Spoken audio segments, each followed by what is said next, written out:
حالیہ دنوں میں لاہور کی تاریخی مسجد وزیر خان میں صبا قمر اور بلال سعید نے رقص کیا اور فرضی نکاح بھی کیا۔ قبول۔ ویڈیو وائرل ہوئی، گانے کو ہٹ کروانے کی مکمل سازش کی گئی۔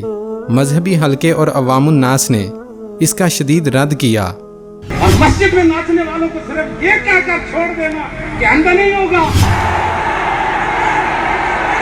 اب مسئلہ یہ کہ کیا واقعی بلال سعید اور صبا قمر کا نکاح ہو چکا ہے؟ آئیے حدیث رسول صلی اللہ علیہ وسلم سے یہ مسئلہ سمجھتے ہیں۔ حضرت ابو ہریرہ رضی اللہ تعالیٰ عنہ بیان کرتے ہیں کہ رسول اللہ صلی اللہ علیہ وسلم نے ارشاد فرمایا، 3 چیزوں کی حقیقت بھی حقیقی ہی ہے اور ان میں مذاق بھی حقیقت ہے: نکاح، طلاق اور رجوع کرنا۔ سنن داود حدیث نمبر 2194۔ عمر بن خطاب رضی اللہ تعالیٰ عنہ بیان کرتے ہیں کہ 4 چیزیں ایسی ہیں جب وہ بولی جائیں تو جاری ہوں گی: طلاق، آزادی، نکاح اور نظر۔